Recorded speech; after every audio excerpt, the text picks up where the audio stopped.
There we go. So,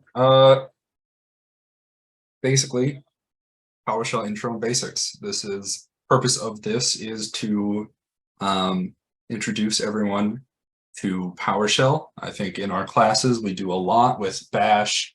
Honestly, even a lot with like some of the other stuff like Perl or Python, things like that. Very Linux focused stuff. So this should hopefully help translate some of that knowledge over from what you're doing in Bash to PowerShell and kind of introduce the PowerShell environment and how that works, what the differences are, and why PowerShell is better. So without further ado, I'm just going to get right into it here. There we go. So for people who don't know who I am, this is just a little bit of an about me. And this is outdated. This is from last year. I didn't update this slide. But I was the CFSO secretary. Now I am the vice president. Last year I was the co-captain for CCDC2. I do a lot of stuff with Windows servers. And I run my own environment at home is the majority of it is Windows. Although we got a couple Linux servers sneaking in recently. And so because of that, I do a lot of PowerShell. I just saw that commentary. I'll fight you on that. It is better. So yeah, I do a lot of PowerShell stuff. You can look at my GitHub if you'd like. I would say 80 to 90% of what I've got up there is PowerShell. A couple Bash things, a couple Python things, but mostly PowerShell. I think it's a pretty good general tool set to use. And then these are some of those projects. If you want to take a look, those are the ones that are actually decent compared to the other ones that I kind of just hacked together. And I don't know how to use PowerPoint either. There we go. So to start it off, I'm going to introduce the environment a little bit. Every Windows computer comes with, the PowerShell shell, that little blue button. And I assume that's what most people are probably familiar with when they're thinking about PowerShell. But Microsoft also introduced this new tool called the Windows Terminal. I think it ships default now with Windows 11. So if you're on Windows 10, you probably don't have it by default. You have to go to the Microsoft Store to install it. I highly recommend doing this. And I'll pop it up right here. Hopefully you can all see that. And just to kind of demonstrate Windows Terminal, if you're not familiar with it, I would say the neatest thing about it is you can have your like Linux shell just right in with like your PowerShell or your CMD or whatever. So, here I've got an Ubuntu shell. I can do, if I can do like a netstat, you can see that I can't do that because I'm not sudo. But, and it's not going to have any connections because it's isolated right now. But anyways, you can see we got a fully functional Ubuntu shell here. I've got one for Kali too. You can pretty much add whatever you want to your Windows terminal. You have to do a little fiddling if you don't want one of the officially supported distros. So like this Ubuntu distribution and the Kali one, I just downloaded straight from the Microsoft Store. You just search for it, it'll pop right up. And so that's really neat. You can kind of go back and forth. It's really good for testing certain things where you need a Bash terminal, but you don't want to spin up a whole VM, right? You can just have this going. And it's fully featured. There's certain things you can't do just because there's no like display attached to it or anything. But for the most part, fully functional. I did a lot of my master's coursework in here because I didn't want to turn my VMs on. And then on sort of the PowerShell side of things here, it supports different profiles. So these are both 5.1 PowerShell, but this one I've decked out to be a little more stylized. And then this is kind of the default shell. And then I've also got like PowerShell 7 in here, 2 copies of that. You can add some dev shells too. You can have one that's configured just to work for your Azure stuff. All sorts of neat things, very customizable, supports copy paste, which is nice. And everything that I have example wise will be done in terminal. So you can do all of it in the normal old boring PowerShell. But if you're wondering why things look a little different, it's because I use Windows Terminal because it's cooler. And then this is just, yeah, you can find it in the Microsoft Store. You just search for Windows Terminal. And then this is some of that configuration stuff. So here you can see all the settings for each profile, what like commands that shells can be launched with, and all sorts of very customizable stuff. Although what we really care about is the color, you know, add that CRT effect onto it, make it look super cool. There we go. But moving on to the actual topic of today's little workshop thingy. What is PowerShell? So broadly speaking, PowerShell is, well, it's the CLI. So this actually right here, this is PowerShell, you know, fully functioned. We can run our commands and get all of our objects and everything out. But it's also a scripting language. So for example here, this, if I can pull it over, is a PowerShell script, right? So big long script that does a bunch of stuff. So not only is it just like, oh, I can run commands or even string commands together, but it is a fully featured scripting language that is tied into the .NET CLR, which means that any, you know, object or class or anything like that that you could do with C#, for example, you can just port that straight into PowerShell. So you can just access the entire .NET language through PowerShell, which makes it very, very powerful. You can just completely write full applications in PowerShell. You can pretty much do anything in it just by adding these .NET assemblies. There are certain things you probably want to actually use C# for if you're going to write like a full application. But as far as scripting languages go, PowerShell is definitely one of the most powerful, especially in the Windows environment. And you can deploy PowerShell to pretty much any operating system that you can think of. You can install it on Macs, you can install it on Linux, you could probably even install it on Temple OS, who knows? But for the most part, it runs the same. So if I make a PowerShell script and I put a little effort in to make it kind of generic, I can run that same script on my Windows machine, on my Linux machine, on my Mac. As long as it's not accessing Windows specific assemblies, it'll run the same on all of them. So multi-OS scripting language that works pretty good across the board, especially for like administrative or management scripts where you're trying to do just like a specific thing. And then more on that management side, everything that Microsoft does ties into PowerShell. So if you've got your AD server or your IAS or DNS or something, you can manage that entirely through PowerShell. And then there's a built-in feature called PS remoting that you can use to deploy commands and scripts to remote devices that have it enabled and connected.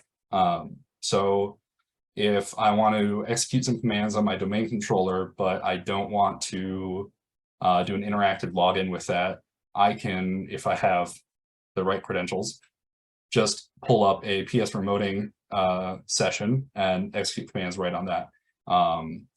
And it's a pretty secure method of doing like a remote CLI.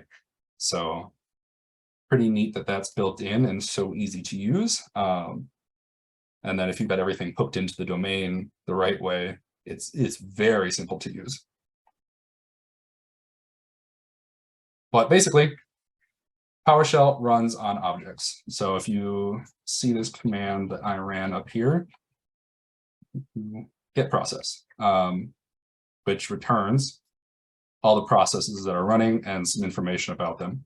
And this is just kind of the default view. There's a lot more information that could be displayed off of this. This is just what it shows by default. And basically what this is doing is compared to Bash, where if I do like a PS, it's going to do this. Or if I do like a PS ops, it'll give me some more information here. In Bash, this is all just text. So it's just dumping text to the console. Whereas in PowerShell, each one of these is an independent object. So each object can then be operated on independently. Whereas here you'd have to kind of like parse through this, like maybe you'd use awk or something and pull out a specific column or something like that. Here, in PowerShell, I don't really need to do that because every object is already set up and created, which means I can just access these properties directly. And so as a little example here, I've got this get cars command. And so get cars on our system, we've got 3 different cars. We've got a red car, a green car, and a blue car. And each one of these cars has a variety of properties. So, the red car is red. Its license plate is ABD123, and its owner is Virginia Ross. And then kind of, going down, you have the green car and the blue car, and they also have properties. So if I were going to actually run this command, there we go, I'd get something kind of like this, right? I have an ID, I got colors, I got license plates and owners. Pretty simple, kind of what you'd expect when you run the command, right? But let's say I only want to get the red car. I don't care about the green car or the blue car. I just want information on the red car. Well, then I can just kind of run this command and do what we call piping, where it's going to take the output of this command and run it through this filter. And this question mark is an alias. We'll get into that a little bit later for where object. But what this command does is it's saying, get all the cars and then show me the one that's red. And so if I run this, the only output I'm going to get is this right here. It's only going to show me what I've asked it to show me. And for a little practical demo here, we can do something like get process where name matches Chrome. And now this is the same information I got up here, but it's only going to show me the processes where the name matches this string Chrome. I like to use match when I do things like this, just because I'm prone to typos or dropping file extensions or things. And so match is just it's going to search for Chrome within this property. And if it finds it, it's going to print it out. So if there was a process called monochrome, that would show up too, because it's not an exact search. It's a generalization. And so what that is it's just showing me all the Chrome processes, which there are a lot because it's Chrome and it likes to eat my memory. So it's basically how objects work is the command generates an object, and then each object can be independently filtered or operated on. You can do some pretty cool stuff with like scripting blocks that will let you say, for every object that matches this, I want to do this to it, and then get the output of that. And so you can kind of do these complex commands very, very easily. Like there's no parsing or anything involved like that. Like I don't have to think, okay, I want column 1, and if column 1 is equal to this, then I want you to get column 2. None of that. Just access those properties directly. And it makes it very easy to do complex tasks quickly, I guess, in the CLI. And so kind of moving into why you might want to use PowerShell over some of the GUI applications, because Microsoft in particular is pretty good at having very usable GUIs, like very, very usable applications that are just built in. You can use them with your mouse. You don't have to worry about typing out any commands or anything. It's very nice. But there are still, times where you want to use the PowerShell CLI over, say, for example, here we've got Task Manager. And you can see here for get process, the command that we've just been using here, we've got our list of processes, which is showing exactly what Task Manager shows. So it's showing me CPU usage. It's giving me the ID, the process name. If I actually change it out of the default view, I can see memory usage and disk usage and all of that. But perhaps I want to get some more information than what Task Manager is going to give me. And so there's other applications you can use, like sysinternals is a very, very, very good Windows toolkit that if you're doing any kind of advanced Windows operations, you should probably be a little familiar with. Process Explorer in particular is very good, very useful. I'm sure that if you ever do any kind of instant response or malware forensics, classes, they'll probably talk about Process Explorer extensively. It's very good for getting an idea of what's going on with your system, and it will show all the connections and everything. And essentially, as great as this is, it's giving me exactly the information that I'm getting here, right? And if anything, get process, and then this FT star right here just means format table all properties. So it's just making a table of all the properties for every process. It's giving me a lot more information, right? So as good as Process Explorer is at giving me that important information in a kind of easy to read manner, if I just do this in the shell, I can get even more information. So here I'm getting memory size. I'm getting, the active memory that it's using, the ID, the path of the actual executable right there. And in here, but possibly not in this screenshot, I could even get the command that this process was launched with. And, like kind of some of the assemblies it's using and things like that, just from the command line. And it's just one command to run that. And so you can get a significant amount of information just super fast without having to load anything. It's going to be supported on every single device. I don't have to go and download additional software. Very easy way to get access to this information. And then beyond that, if I already know what I'm looking for, this is kind of just going over what we talked about with the filtering earlier, I can get all that information and then just match those properties. So I say, I know that I want a process that started between this time and, a different time. So say like, I don't know, June 4th and June 5th, and I'm only looking for processes start at that time. Instead of trying to work out a Process Explorer filter for that or using some other software, I can just get a command that does that right away using like some of these built-in objects. And so let's say I want to get all the processes, and I also want to see what devices they're connected to, right? So now if I was using Process Explorer, I can do that, but I have to go through a couple menus, and I got to do a bunch of stuff to kind of get a visualization of that. Whereas in PowerShell, I can just type out this quick and dirty little script block here. And this is by no means the best way to do this, but it is a quick and dirty way to do it, right? I have a process, I know what its ID is, so I'm running get process, sending that information over to this filter where the process ID is equal to 15128. And then I'm sending all of that information over to this, what we call a script block. So this is a script in here, sort of, or another set of commands that we're running on the information that we got from this filter. And what this little % means is for each. So for every object we're getting from this filter, we're going to get the net TCP connection. So all the TCP connections it's making.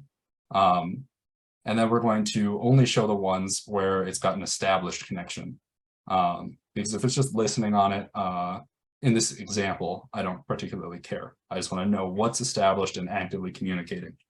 And so to kind of break this script block down, it's going to do, it's going to get an object and say it gets just a basic object. It's like a Chrome browser connection or something. It's going to send that Chrome process over. And then right here, this $__.id, this is just another way to access the property of the object we're sending. Because if we just send the whole object over here, there's a lot of information in that, and it's not going to work because it's going to try to match a process ID to like a whole list of properties. So we want to specify that for the object we're sending to this script block, we're only interested in the ID. So you can just access the property directly like that, which makes, you know, script blocks and things like this very easy to do. You just grab your object, filter your object, and then access the property directly for each filtered object. And then this is just making sure that it only displays established connections. So here you can see I'm leaking my IP address, my internal IP address. Don't hack me. Oh, and here's a comment. Why do you have to script it? Why not just keep piping the commands into another? You can do that. But if you're trying to do some very like complex operation, it is very slow doing it that way. And like in the case of using a script block right here, I might want like variables and things, and it's easier to manage those in a script. So you can just do, you can do some significantly long like chains here of commands, and I have some examples of those in here where I take a very, very, very long command and then turn that into a script where you can see that it's a little more efficient. But you could do that. It's a little slower. And then, oh, this is my fun image slide. Hacker meme. So overall, you know, why is PowerShell important? And it's because GUI tasks, easier to do. You're getting more information. You can automate that.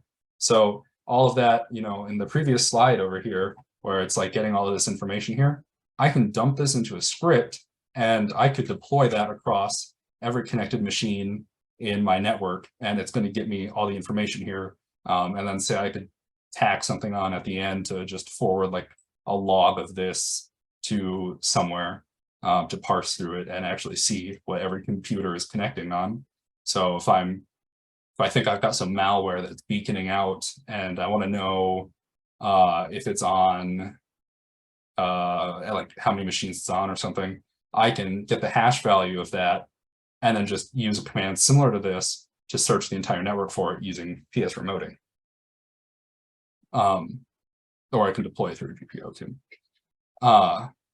And yeah, so management tools like PowerShell remoting makes it scalable across the organization. But also, I do want to point out, it is just kind of cool. Like, you know, you're at work, you're sitting down, your coworkers are fumbling through menus and displays and things, and you can just walk up and type out one line and do the same thing. It makes it look kind of cool. It's kind of neat. So I highly recommend being familiar with PowerShell, especially if you're going to work in Windows environments, because it will just speed things up for you, make it easier for you to do certain like administrative tasks and things like that. It's very nice, especially if you're trying to do large volumes. So if you're trying to like change every user's password instead of doing it one by one, just do a little PowerShell script. And kind of moving into some of these basics of doing the commands themselves, aliases are a big thing in PowerShell. And so, for example, that like question mark and the %, those are aliases for actual commands.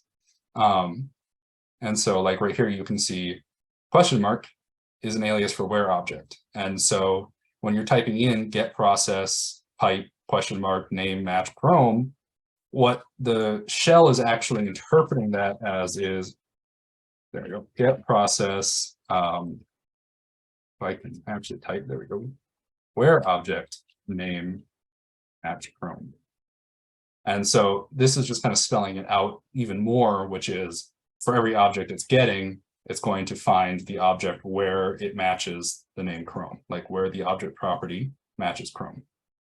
So that's kind of how that works. And it's the same for the %. So %, is just an alias for the for each object command. Oftentimes, if you are running commands in the shell, you're going to use aliases because it's, you know, you don't have to type out the whole name of the command. But in scripting, you're oftentimes going to use the actual command name, the commandlet name, to make it a little more readable in your script. So quick and dirty way, use the alias. You're actually scripting something out, especially something that other people are going to be looking at. You're going to want to actually put the full commandlet name because it makes it easier to understand it's happening. And then the pipe works the same as like the bash pipe or anything else, where it just passes the output to the next command. Although in PowerShell, you're passing the whole object over. There we go. And to kind of dive in a little more on for each object, because it is probably the most useful like operator that you can use. It's something that will get used a lot. Pretty much every single loop that you're probably going to do in PowerShell is going to be a for each because they're very nice. It just runs until it has no more objects being fed into it. And so like, here's kind of an example of one of those really long command line like commands. And it's very hard to read this. Like sitting down and reading this, it's kind of messy. You've got these variables everywhere. Got a lot of semicolons where you're cutting the command off. And so having something like this, it's probably a little better to script it out so that you can understand it a little more. But for example, what this command is doing, well, here, we can just run this, although it's going to be kind of messy to look at it. So if we do get process and we pipe this over to script block here, if we just do this first part here, just for an example, all I'm doing here is getting the name of every process. And this is, you know, this isn't how you would do this. You wouldn't get the name this way. Go back down. This is just an example here where I'm just feeding it the name property of each object it's getting, and it's just echoing that to the console. I've got a lot of stuff running on my PC right now. So now if I take that and I add semicolon here, so that's essentially the equivalent of a new line. So in a script, you wouldn't put semicolons in, but if you're typing it all out in the shell, you're going to put a semicolon to separate the lines of the command. And here, variable declaration in in PowerShell is always a $sign and then the variable name. And the variable name can be whatever you want it to be. Although typically you want to avoid naming your variables commandlet names. So like, I don't want to name my variable get process. It's not going to parse very well. So typically I just stick with, if I'm doing it in the shell, 1-letter variables. So here we can do t equals get net TCP.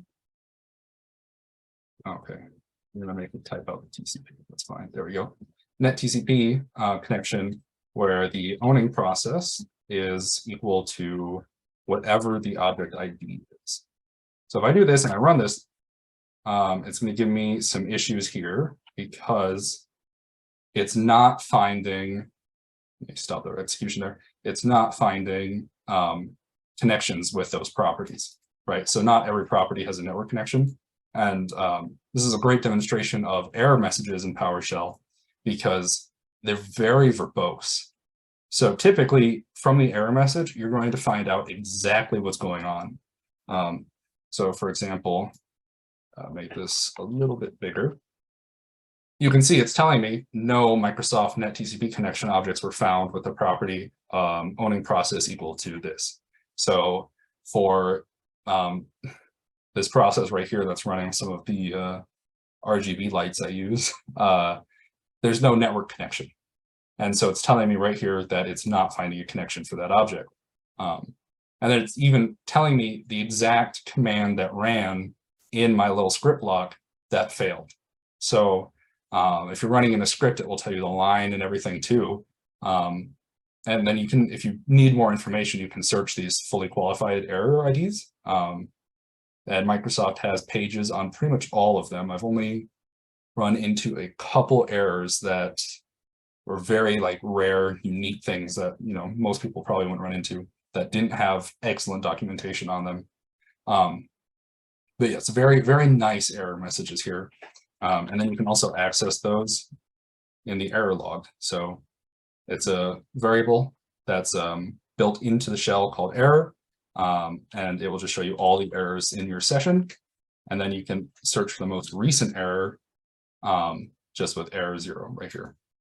So here, this error is because I Control-C the command execution, which basically I force closed the command. But here's the last one that we got from that script. So now if I want to run this command and I don't want those error messages to show up, I can do, let me try to get this so you can see both of it. I can do a thing called error action. And error action is built into every single commandlet. It's default into the shell.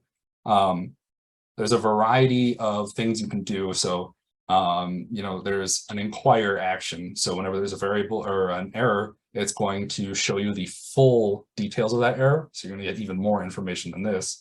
Or I can do ignore or stop, or what I usually do, because I don't mind errors in my work, is I do silently continue.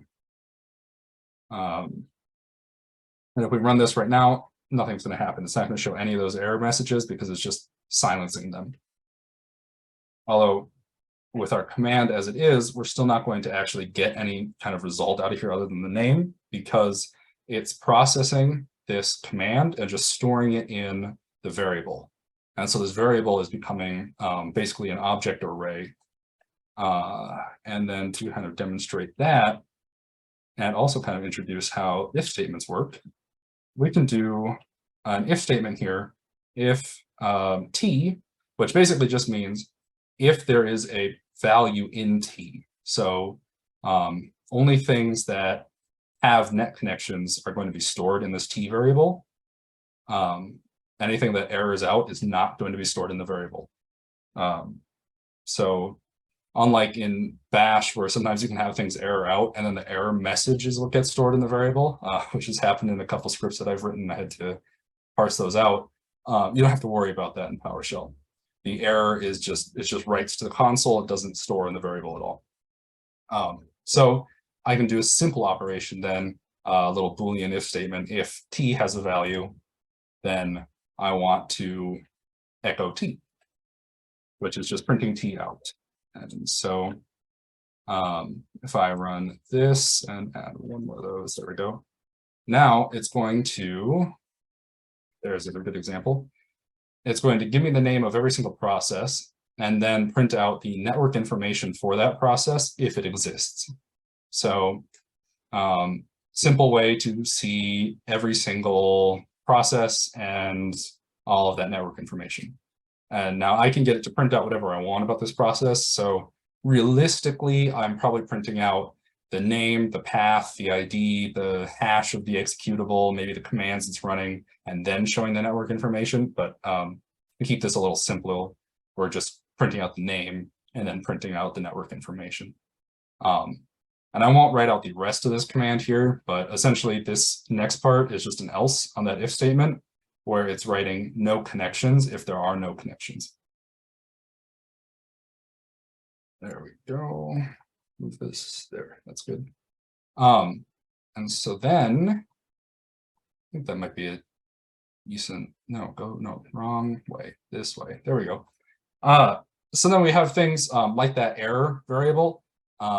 They are not actually called automatic variables. That's just what I like to call them because I don't know. Somewhere when I was learning PowerShell, I decided to call them automatic variables, and it made sense to me. So that's what I call them, but they're just built-in system variables. So like what we're using in some of these commands, that $_ is just the variable that references the current object. So if I'm doing get process, where then for each object echo the name, this is just going to say, I want the name of that object that was just fed into you. And then you can use this for any property in the object.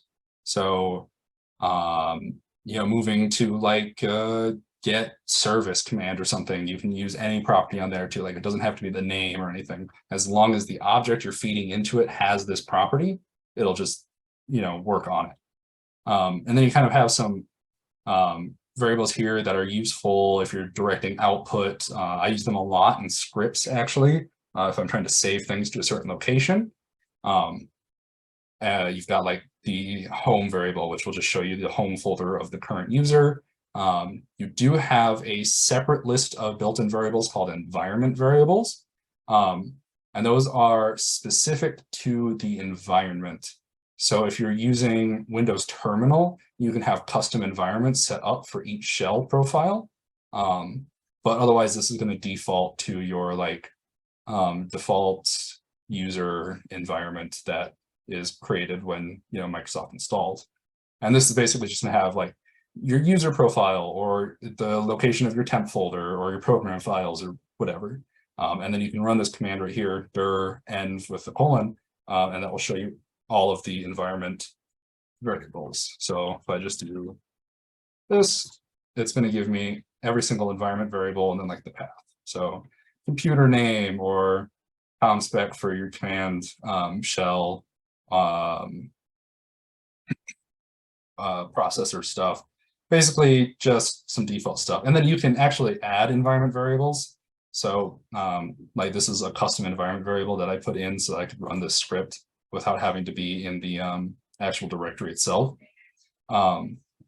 So it's kind of useful to be familiar with some of these environment variables. It can save some time, especially like something I do a lot is I do module development. And so just being able to pump out, save this to PS module path 1, it's going to save it to this path that's actually over here. This first one isn't what I want to use. So it just saves us some typing. It's good to know. Oh, and then $? Is really good for when you're testing scripts and you want to know if they've executed correctly or not. Although you can also use them for commands. So if I do get process and then I type that in, ? It's going to tell me true. So this command executed, and like there's actual results that generated. Now, if I type in some kind of like, I don't know, gibberish or something, and then do that, it's going to say false because this isn't a command. It didn't run correctly. Nothing happened. So if I'm testing if that ran, it's going to tell me no, nothing happened. So sometimes if you're working with obscure commandlets, especially third-party commandlets that don't have good error reporting, that can help a lot because that will tell you, did this actually do anything? And then if it says no, now you can start looking at your error log and see what's going on there. Okay, here, yeah, this is a good example script. So to actually show you some useful scripts and not just talk about get process over and over and over again. This is a ping sweep. So think similar to like nmap or something, but for your only for your local network. And also, I believe test connection only does TCP IC. Actually, don't quote me on that. I don't quite know because there's test connection and there's also test net connection. I always get them mixed up on how they work. But for what we're going to do here is we're going to do a little shorthand. 1.51. That'll actually pull up some results. We're going to do %, curly bracket, test connection, 1.1.1. We'll actually do my real thing. So we're going to do our variable here. Only want to send one packet, and this is another way to do that error action silently continue. If you just put a 0 in there, it'll silently continue.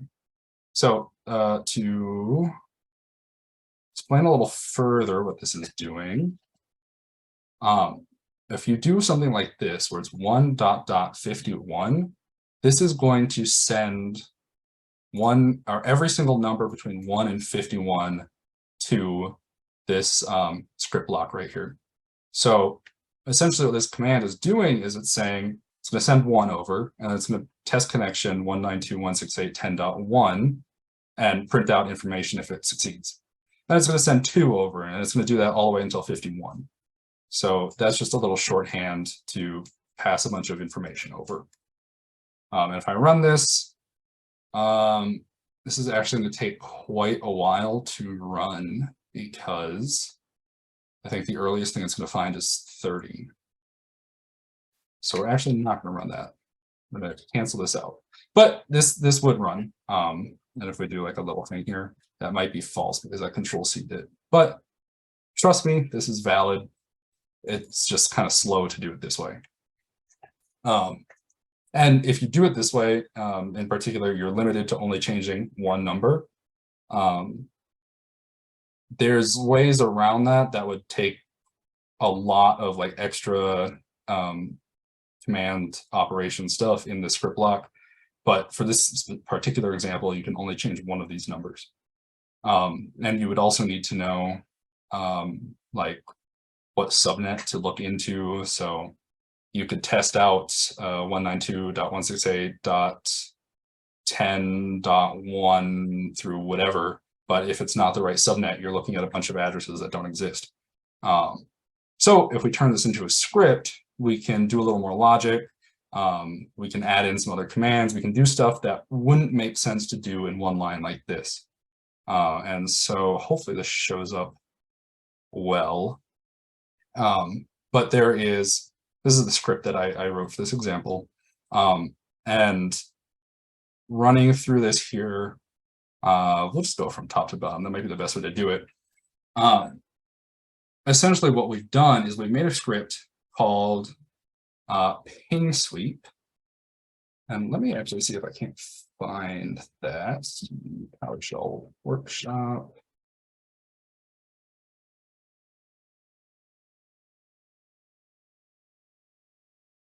Oh man, I have nested way too many folders. Okay, beautiful. So I'll run through this and then run the actual script over here. What this is doing is setting some parameters. So in Bash, you're using getOps to get, would you be able to test this easily? Yes, you can do that. Well, so that's kind of why we scripted out to make it easier to do that. You could do it all in one command. So for example, there we go. I can do this, pipe this in, store this value as a variable, and then just kind of like keep going down the line like that, and then pump all those variables in over here, and I can do whatever I want then at that point with those numbers, and they'll each change on every for object. But it's messy and kind of at that point, the amount of work you'd be putting into typing that all out, you could just write a script that would be more manageable and multi-purpose. So you could do it in one command.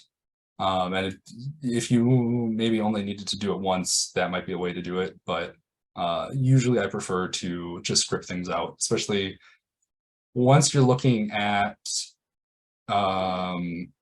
having like several for each loops or script blocks or something going into a command. At that point, I usually script it out for my own sanity. So that's kind of where this comes in. We're accepting parameters up here. So this script accepts an address parameter, and then it also has a switch, which is just a way to say that there is no value for this variable. So if I run ping sweep -help, it's just going to show me the help information, which is not pictured in here. And it's not going to like expect a value for that. So that's what switch means. It's literally like a switch. It's on or off.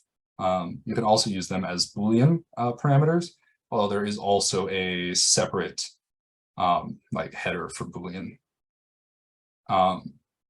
And then address is going to expect a value. So if I do a -address, it's going to expect a value for that. So whatever is after that, it's going to put into address. And so this relies heavily on a module called getSubnet. And getSubnet is actually a third-party module. It's not built into PowerShell, which means that we have to install it from the PowerShell gallery. which is very similar to installing something from like an official repo or something. All we're going to do is we're going to type in install module subnet. So that's what the module is called. And you can add a scope, which is good to do in like a professional setting, or you've got multiple users or something. When I'm installing things on my local device, I don't bother with that because I am the only user.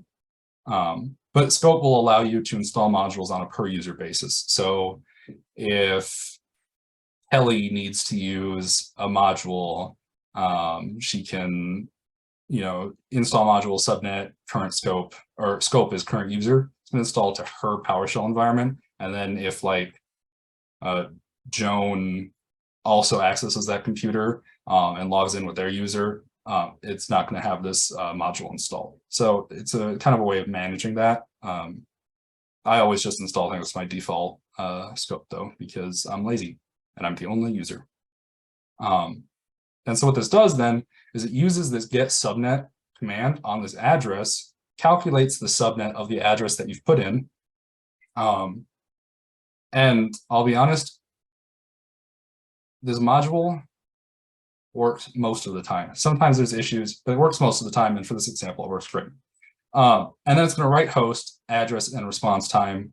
And then underneath this, for every IP address within the subnet that it detects from the address you put in, it's going to ping it one time and then write the result. So it's going to write the address and the response time. So we've established these columns. It's going to show up. It's going to say 192.168.51, response time, I don't know, 1 millisecond or something like that.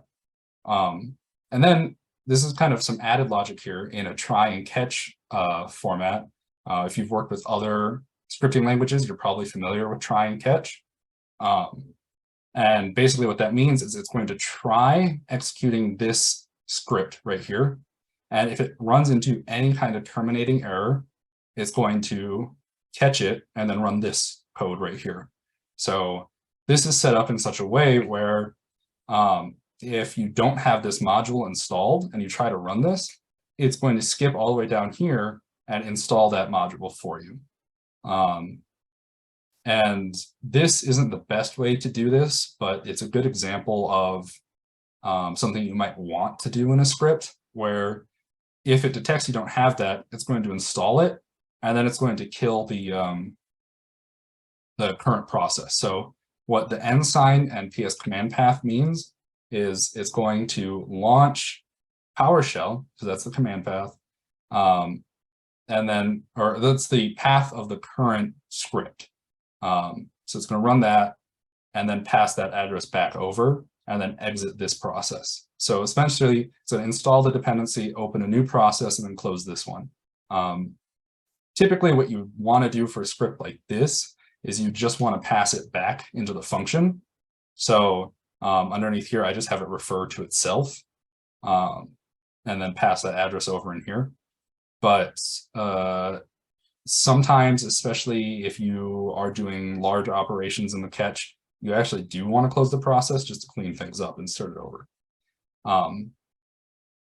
Then I'll actually show you how this works. Ping suite, if we do a help switch, it's going to show you ping suite, simple script to scan a network.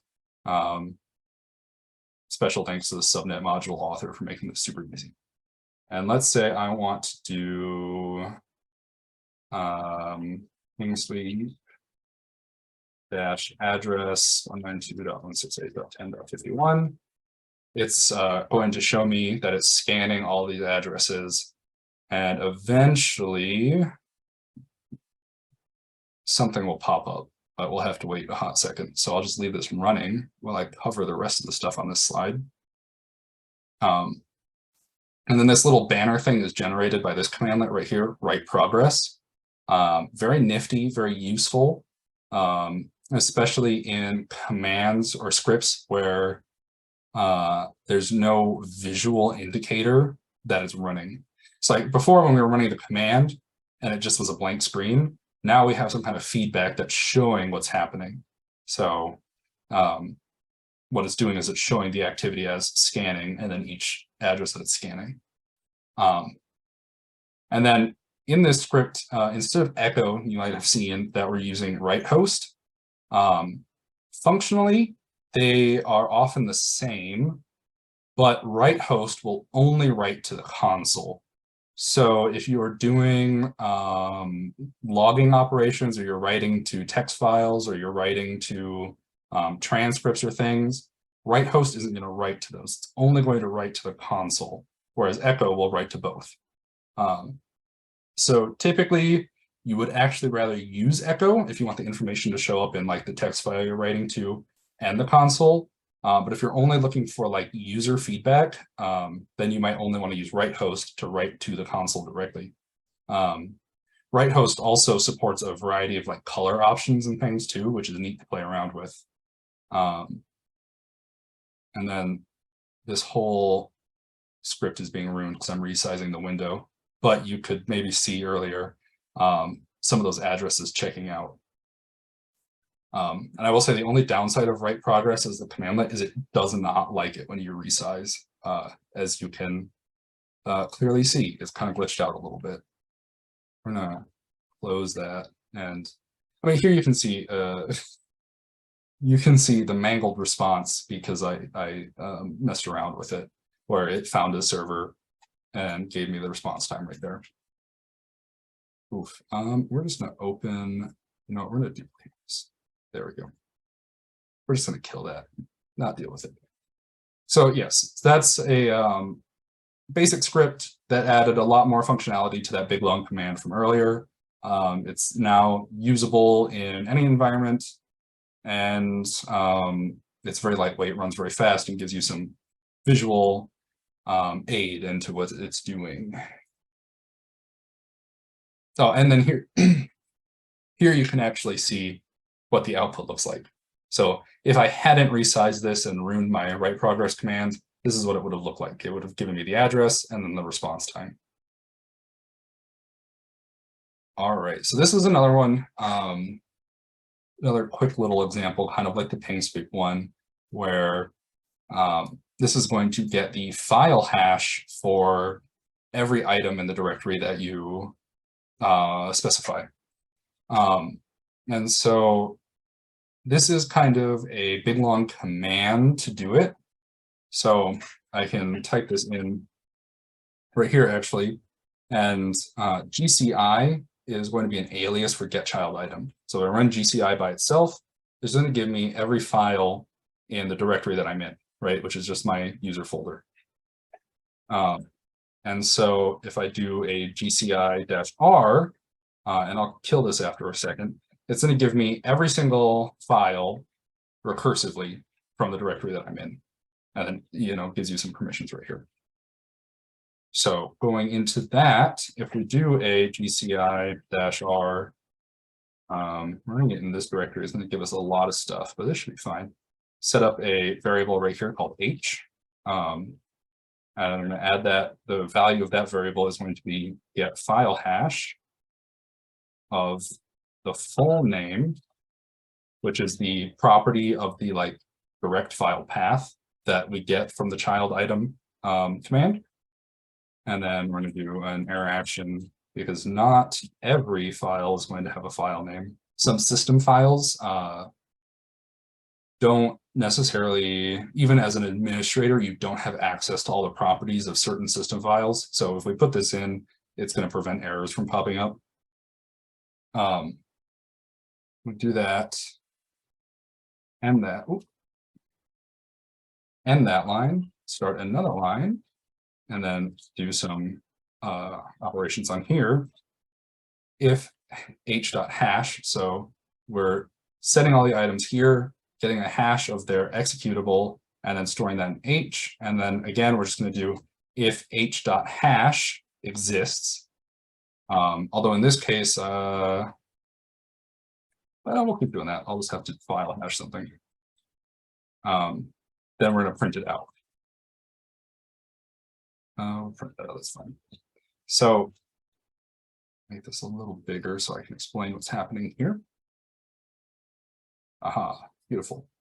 So what we're doing is we're going to get every item recursively, pass the full path of those items over to get file hash, which is going to give me a SHA-256 hash of every executable it finds, or every file it finds, actually, and store that in H.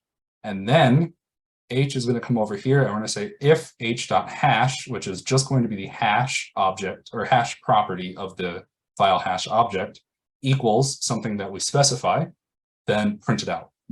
And so I'm going to come in here and what do I have in here? We're going to do a get file hash on test.txt. Why not? And then something that you can do, I'll show it while I'm in here, I guess. In PowerShell is if I type in get dash fileh, I just hit tab and it's going to automatically complete the name of the command for me. And similarly to that, PowerShell also loads all of the properties in. So I can just do dash, and let's say I've forgotten what the parameters for this command are. I just type in dash and then hit tab, and it's going to cycle through every single parameter for that command line. So now I don't need to remember any of the parameters. I can just hit tab and it will give me a list of all of them. So for this one, I want path, but it's an implicit parameter, so we don't need to worry about that. We can just do test.csv, and it's going to give me a SHA-256 hash of that. I'm going to copy that out, and to copy in terminal, you just highlight text and right-click it. You've copied it, and then you can just right-click again to paste it. So I'm going to come over in here, come to this area, right-click, and then run this. And you can see it found that hash in this list of items. And so it's giving me all the information here, which is the full path, the hash, and everything. And then let's say, for example, I want to take this, this whole script and add a little something extra in here. We'll introduce the select command. So what we're going to do here is we're going to take this script. It's going to echo all this information out, but let's say I'm only interested in the path. I might want to do select path. And then, no, we don't need to expand. You can just do that. Oh, sorry, I forgot to get rid of that colon. Run this. And you're going to tell me that path is not actually the name of that property. So now we're actually come over here. It should be path.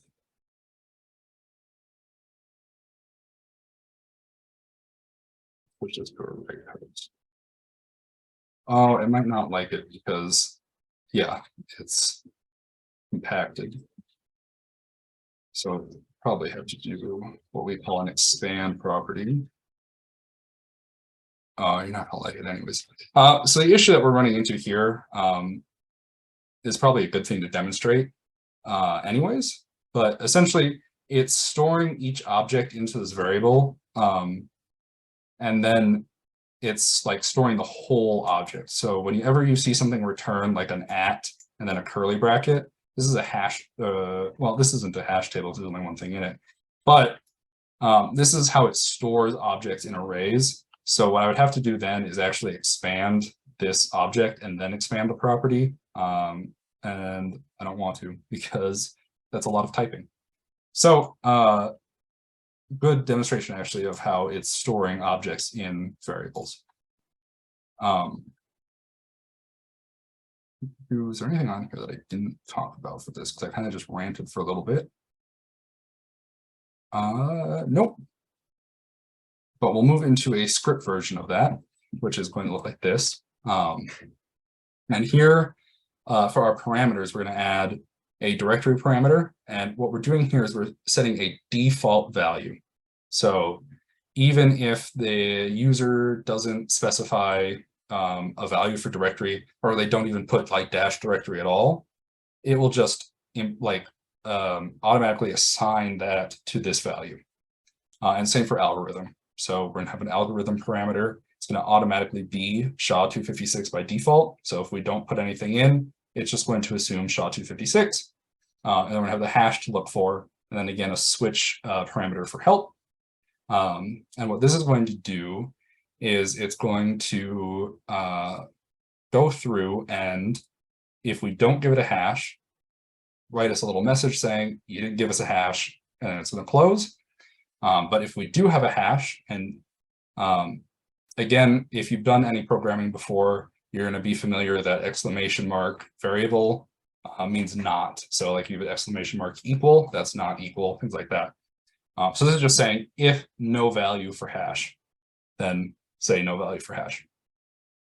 But if there is a value, it's going to do another write progress. It's going to say we're building a file list, and then it's going to store the result of get child item in the directory, the recursive directory here. It's going to store that in a variable called files. And then for every object in here, it's going to go through and get the file hash for that. And then it's going to compare that list of hashes with the hash that we found and give us a match if we found one. Now, this script in particular is not well optimized. There's a lot of optimization that could happen.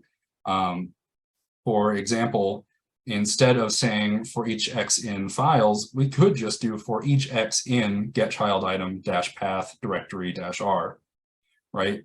There's no real reason to store this into this variable.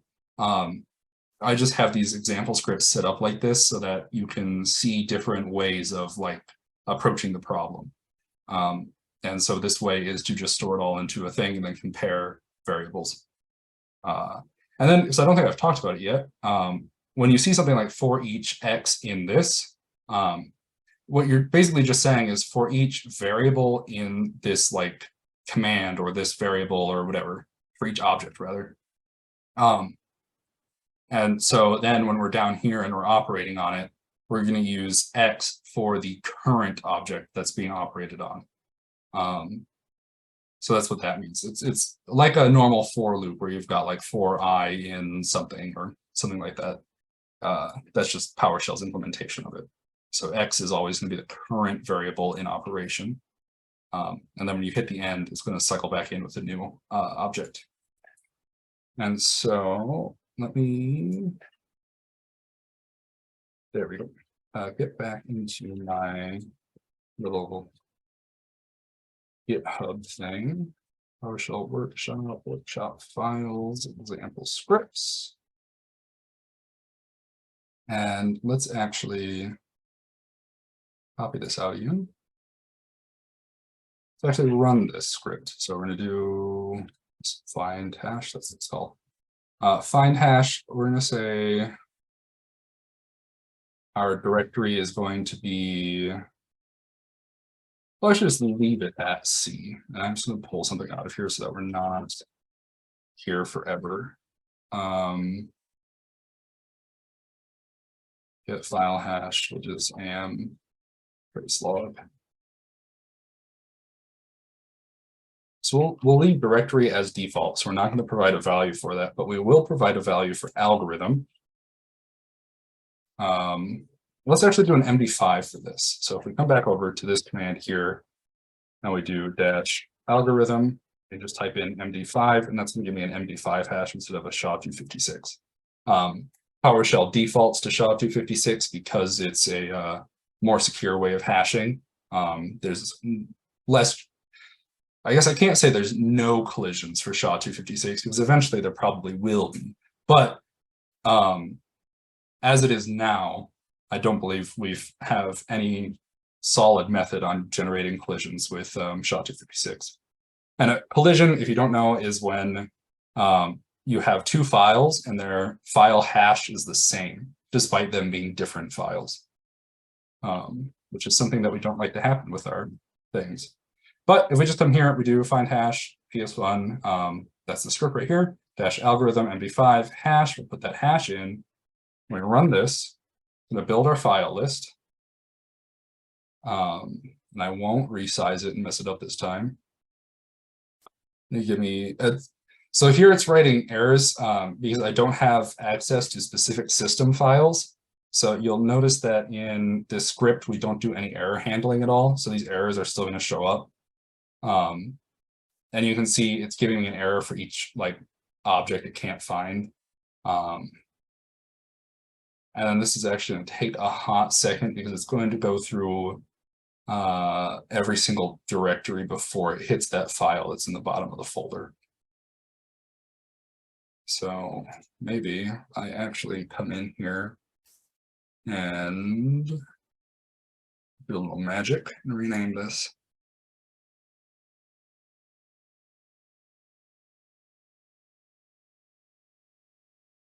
Otherwise, we might just be staring at this for a hot second.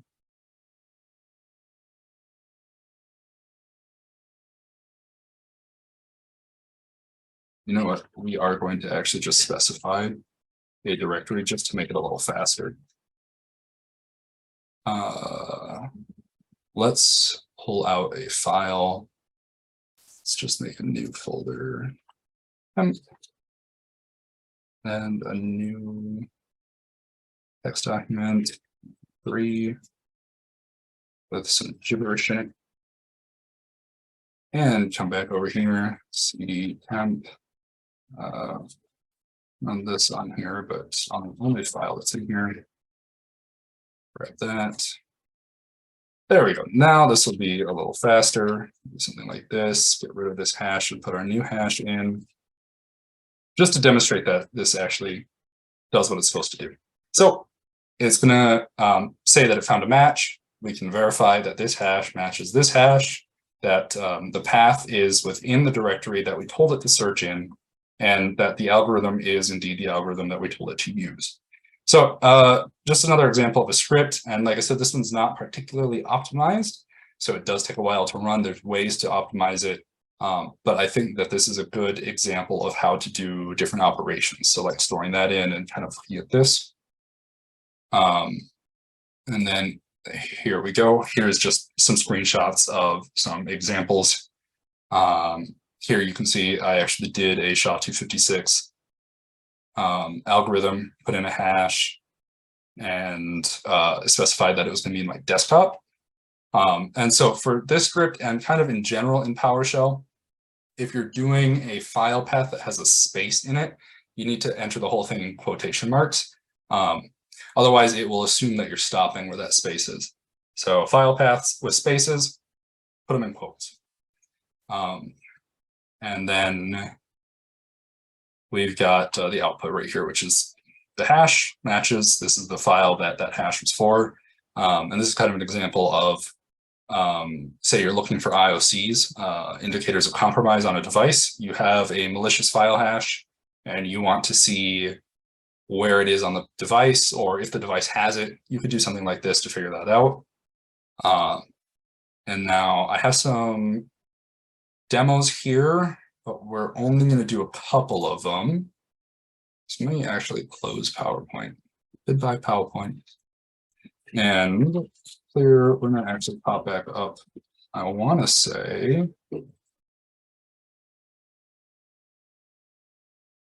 oh, yes, thank you. This is the official art for DEF CON this year. This is like their theme, I guess, this year. And I just dropped a clock on it in Wallpaper Engine. We're going to take a look at Network Explorer, and then neat little trick that you can do in PowerShell is if you type in explorer.exe space period, it'll open your current path in File Explorer for you. So we're going to take a look at this. So I think this one is kind of neat, but I actually want to open you in Sublime, not in Notepad. So pop this back up. And some more. So we have a script here, and what this is going to do is this is going to be a slimmed up version of a script that I wrote for CCTC that like finds all of the network adapters on a device and then displays connections that each of those adapters is using. And so rather than accessing like processes or anything, you're just like directly going straight to the SIM instance object, the SIM object of the adapter. And then sim objects, just for a little explanation, it's a common information module or something like that. But essentially it's an open source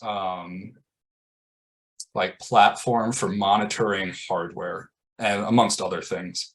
So it's what all of the WMI, the Windows Management Information, or whatever WMI stands for, it's what that all uses. And I like to use sim instances because you get a lot more information off of them. But working with sim is a little more of an advanced thing. You got to learn the required language and everything. So just as background for this, get sim instance just means I'm accessing the network adapters directly. And so what this is doing is, this is actually a much better script than that find hash one, which is kind of bad, is here we're setting up our parameters again.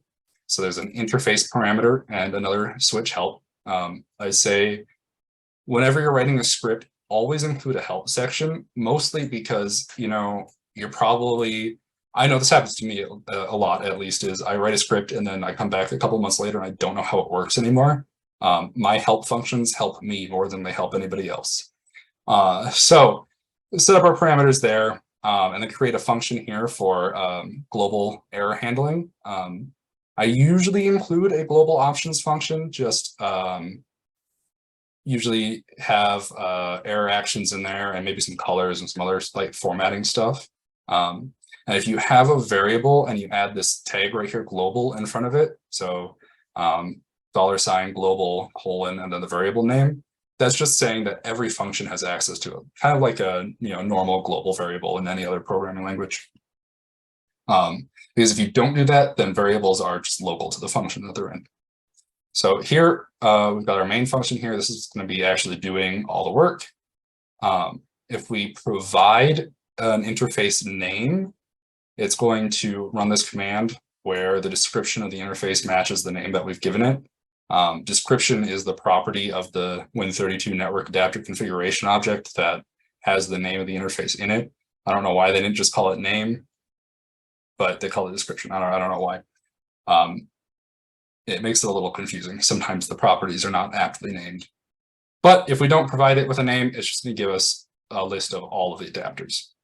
And so then for every adapter that it finds in the adapter list, it's going to do some formatting here where it's going to write the name of the adapter, and then it's going to put out a formatted table where the input object, so the object that we're formatting is going to be that current adapter that's looking at, and it's going to write the description, the IP address, subnet, gateway, DNS name, DNS search order, and then this tag right here, auto size, is just going to make it so that this actually displays neatly and not like kind of all over the place. Auto size is going to auto size these columns. And so then after we display that information, we're going to just put out some more formatting stuff where we're letting them know that what's underneath here is the connections.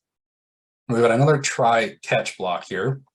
So it's going to try to get all the NetTCP connections on the IP addresses that are associated with that adapter. And if it can't find those, then it's going to come down here. It's just going to say no connections on that adapter, right? But if it can find it, then it's going to do another table where it's getting the address port, remote address and remote port, and the process ID and printing those out. So it's just a tiny little script to look at the adapters and print out all the network connections that those adapters have. And so if did I call it that? I did. If I run this Network Explorer, and we'll just run it as is, we're not going to provide an interface, it's going to write out all this information. And actually, I'm going to get rid of that and make this big so that it pops out better. So kind of gives us a big dump of information here. I have a lot of adapters on this device. So this will also pull up like virtual adapters. So when you install a VPN or something, it's going to create a virtual adapter for that VPN. This script will pull those out too. So a lot of this is just VPNs. Or like here's like a Realtek PCIe 2.5 gigabit Ethernet family controller. Nothing going on with that. These WAN mini ports, nothing going on with those. I don't know why I have so many of those. That's kind of strange, but whatever. It's cool. Here's like I was saying for VPNs, here's the tap adapter for OpenVPN. I'm not using my VPN right now, so there's no connections. Cisco interface, all of that. This is my actual adapter that I'm using right now.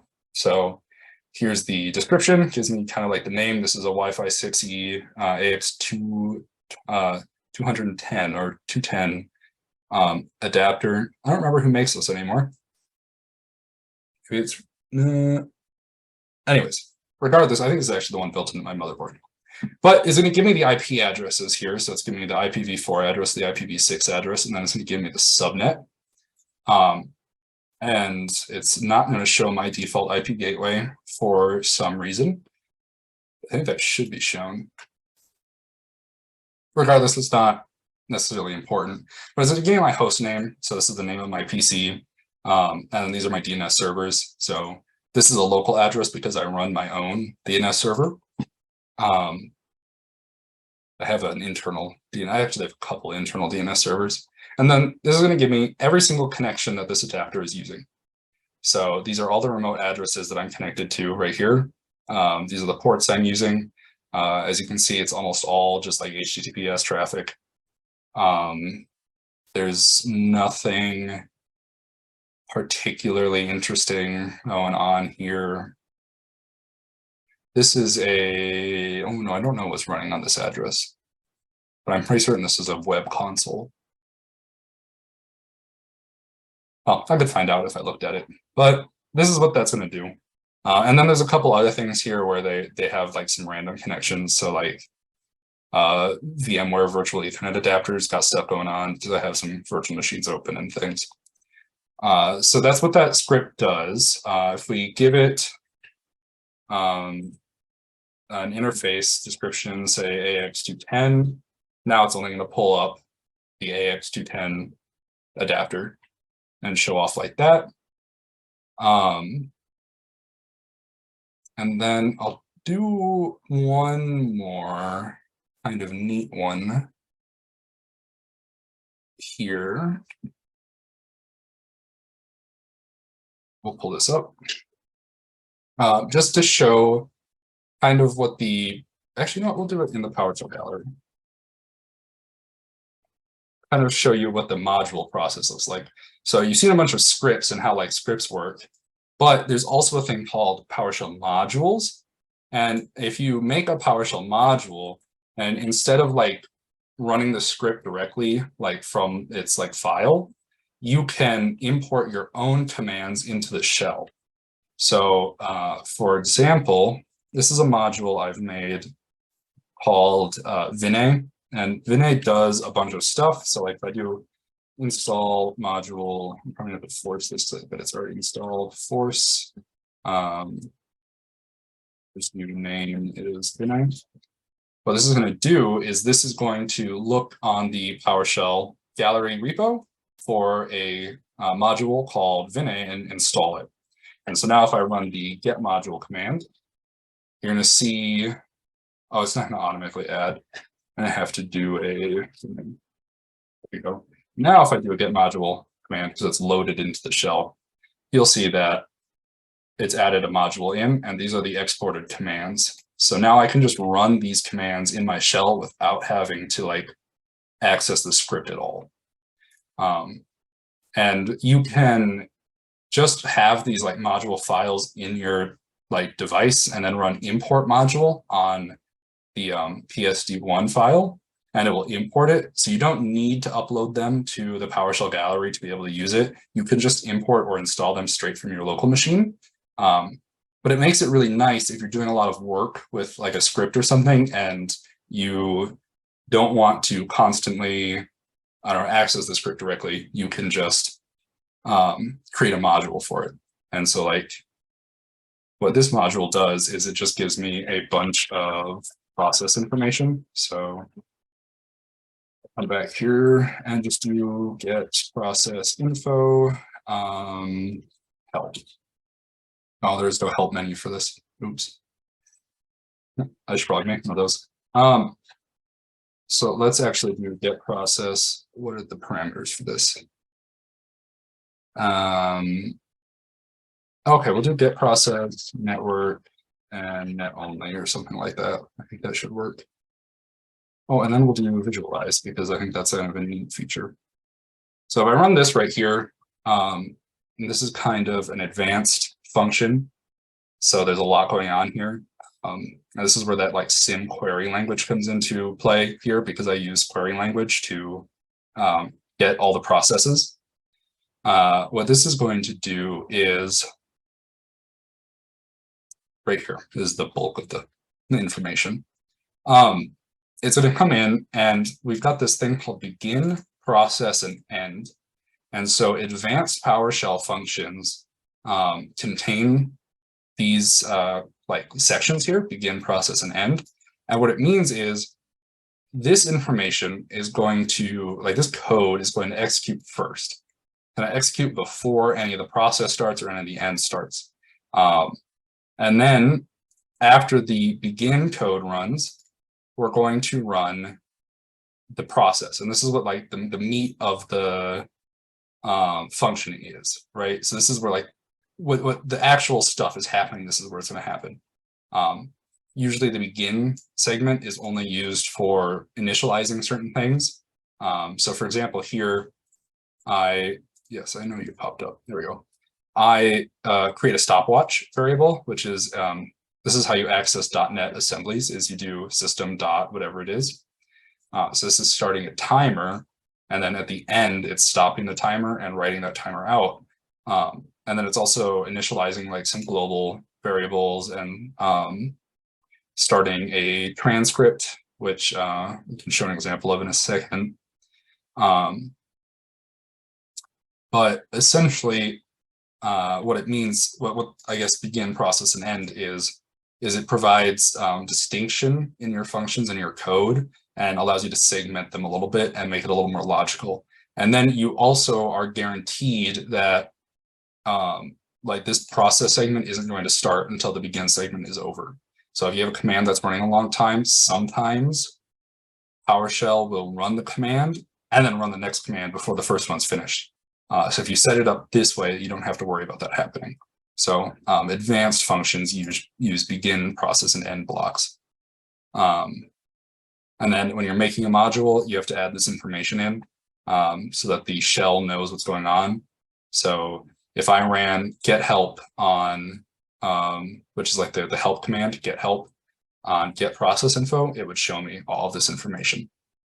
And then kind of moving back over to what that command actually did was right here, when we ran our command, how far up do you think I have to scroll for this? Okay, I'm not gonna scroll that far up. Our command was get process info dash network dash net only dash visualize. And what this does is it's telling it to display network information for processes and telling me to only display processes that have network connections. And then this dash visualize is, it opens up a GUI display with all of this information in it. And then here you can see that stopwatch working. So time elapsed in seconds, it's going to give me 53 seconds and 0.394 blah, blah, blah. And then this is like the actual command that it ran to get this information. So it's doing get sim instance query, select all from Win32 process, and then for each process it's getting, get the net TCP connection and get the owning process, or get the net TCP connection where the owning process is, the process ID is being passed. So you can see all that. And then this like module itself just displays process information, but things that are relevant to incident response. So what the command is, where the executable is, what the hash is. It gives you information on the parent process as well. So what spawned this process. And then it'll give you an array of the active time. So you can run this and then filter it further by, I only want things that are active for the last 2 hours or something like that. And that'll show up all of those. And then it gives you all the network information because we asked for it. And then just to kind of show some of the neat things that PowerShell can do, there's a command called outGridView, and that will turn your object into a display like this. So this is all of that information, but put in basically a data visualization thing. You can sort by these columns. So if I want to sort by ID, I can do that. If I want to sort by command line, I can do that. I can add or remove columns from here. I can resize the data as well. So I can go over here and like make that smaller. You can also do a lot of this stuff just in the command itself. The command has a lot of parameters on it. Although some of these commands that these processes are using to launch themselves are very long. Oh boy. But yeah, so it just visualizes all that data for you. And then if you also, this is something that gets used a lot actually, we can export this object data to like a CSV. So if I do this, it's going to take, like this first one ran, took a minute to run. So this one's probably also going to take about a minute. But what we're doing here is we're getting all this information and we're going to pipe it to this command called export CSV, which is going to create a CSV file that has all that information in it. So then I can import that into like say I have like an EDR, or I've got some kind of security tooling and I need to get a list of all the users on the system so I can feed it into my security tooling. I can, I don't know, do some report on those usernames. This is a way that I could do that. I could just do like get user export CSV user.csv, and it's going to create that. So now if I open this here, open this test CSV, it'll open Excel. And you can see it's all that information again, although Excel has formatted it kind of funny. Done it kind of goofy. But like you can see active time, or you can see command line execution and all that, but in a nice CSV. And no, I don't want to save any of that. And so you can export to a variety of formats too, like JSON, HTML, all sorts of things like that to process later or do things later. And then